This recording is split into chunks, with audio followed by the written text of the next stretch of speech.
regarding the story of Job in the Bible, let's talk about that a bit. Now, if you go back to Adam and Eve and you accept the fact that Adam and Eve created the devil, okay, so now you have the mind of mankind that has a devil in it.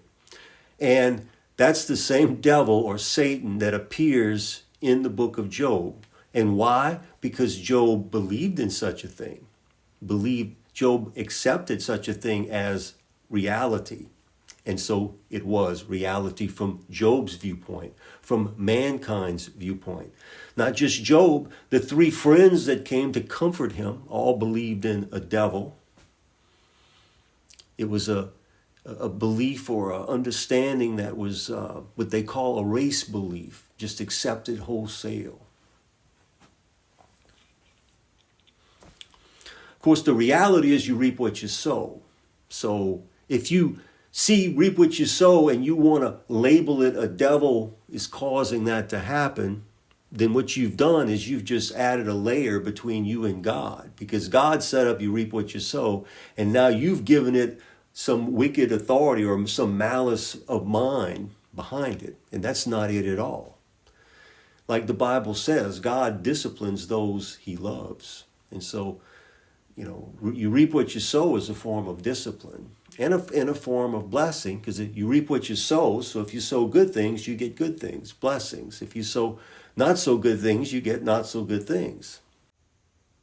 In fact, when they were rejected from the garden, why were they rejected from the garden? Because they no longer could sustain that environment. Their mind was now chaotic with this belief in a devil. And so they would now sow thorns and thistles.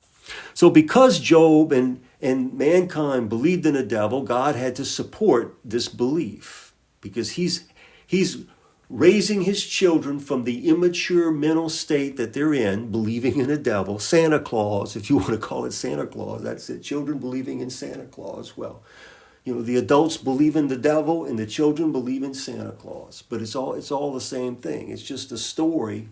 Now, let's look at this. Let's look at the scene. So Job is a successful man. So he's a good man, good-hearted man trying to do the right thing. Okay, so he's one of God's disciples. But at the same time, he's got an issue. Something's not quite right. Okay, so what is it that's not quite right? Well, he keeps sacrificing for his children. He's concerned about the welfare of his children. Evidently, his children are thinking things and doing things and saying things that he doesn't agree with, that he feels like God would be mad at him and the devil will bring something bad because they're not toeing the line.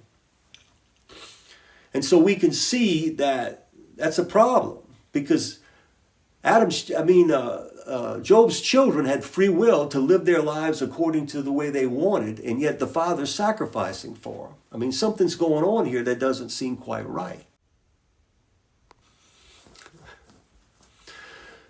So anyway, now this scenario comes up. Yeah, let's see what happens when you got to deal with the devil. Thinking that, you got to prove worthy of being a good person, like it doesn't come natural. Or it shouldn't come natural, because there's a devil that's, we all have this desire to be awful. And it's twisted thinking. We're God's children. What should we want to do? We should want to be like God. Oh yeah, one of his children rebelled though. Yeah, well, which one? The one that Eve said exists? Because she's the one that came up with it first.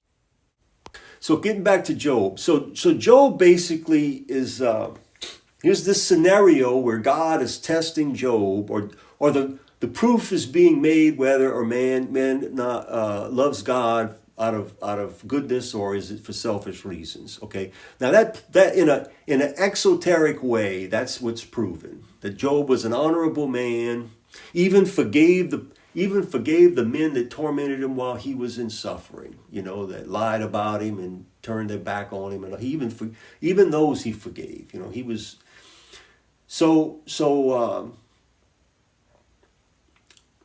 it proved that mankind is good, which is true. There's nothing wrong with that meaning of it. But there's also another meaning. And that other meaning is is that we need to trust in God, that this is his boat, it's not our boat.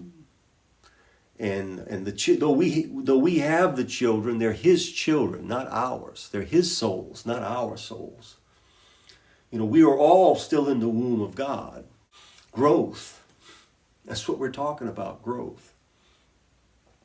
And of course, the illustration that I used previous about, Adam and Eve basically fell into a mental well. And this mental well was believing in the devil. And so, and they couldn't figure it out. They wasn't smart enough. So so while in the mental well, they start having children. And finally, some of the children are smart enough to figure out how to get out of the mental well. But by then, everybody is so saturated with the thought of the devil that even if you scream from the top of your lungs, it's just not true. It doesn't go very far because people are so saturated with that belief. But that's not the issue. The issue is growth. And that's where I think the story of, or the event of Armageddon in the Bible really comes in. And it's really what Job went through on an individual basis. I mean, Job went through an Armageddon. And that's what the Armageddon in Revelation is. Everyone going through that process. And what was the process that Job went through? He went through to know that God is one. He's in control of everything. No one dies. No one dies. Everybody's forgiven in the long run is the point. Is that, the children, the children that died at the beginning were innocent. They're going to be given fair treatment. And even the ones that did bad will be given fair treatment. They were forgiven. They were given a chance to overcome. The scenario in the book of Job is talking about how everyone has to go through the maturing process on an individual basis. And when we do that, once we go through that, recognizing that there's no devil, we have free will. There's no reason to be afraid of what the children do. It's all going to be okay in the long run. It's about growth. It's about maturity. It's about truth. It's about love. And if we don't believe in the devil, we don't have to feel like there's anything that's causing us any trouble other than our own personal growth amongst ourselves. There's nothing to fight. Everything is good. It's God's family. It's the universal's family. All of us. We're all his children. So if we're all his children, why would he put a devil to watch over us? He's given us free will. What is the devil for?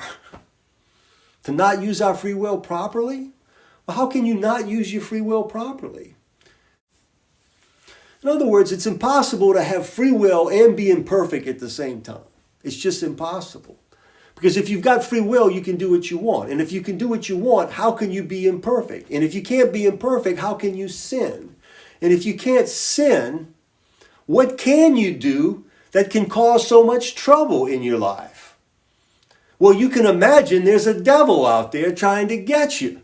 And every time something doesn't go right, you don't feel like you've got control over it because somebody's trying to block you from getting what you want. And so all of this mental energy that you have to create a good, wonderful life is being distracted with Job too. What was Job doing that was keeping him from being spiritually healthy? That's the question, because that's what the book of Job is about. And what was he doing that was keeping him from being spiritually healthy? What did Jesus say? Do not doubt at all. Well, Job was a big doubter. I doubt my children are doing good. I'm going to have to keep sacrificing for them. I see things happening I don't like. I'm worried. And he was actually manifesting trouble for his family. And guess what? Trouble came. Law of attraction. Reap what you sow. We didn't even know if his children deserved to live because they weren't living the way he expected them to. They were enjoying life, too much. They expected their bodies to be healthy and happy and perfect because they knew that God was there for them. They saw God as one. They didn't see a devil in their life at all. They weren't afraid of anything. That's how we should all be. You know, it's not about free will as an individual. It's about free will as a collective. You know, yeah, we were given free will. Adam was given free will as the father of the human family, having a collective free will. And when you use a little common sense and not be arbitrary about, well, this don't quite sound like to me, you know, it sounds kind of weird or whatever. But if you really think about everything I'm saying and put it in real perspective, I mean, it's what it is. What it is. I mean, truth is truth. You know, if you don't like the way it looks, paint it a different color. But that's it. I think I'm winding down, so I'm going to go ahead and stop it here. Peace profound.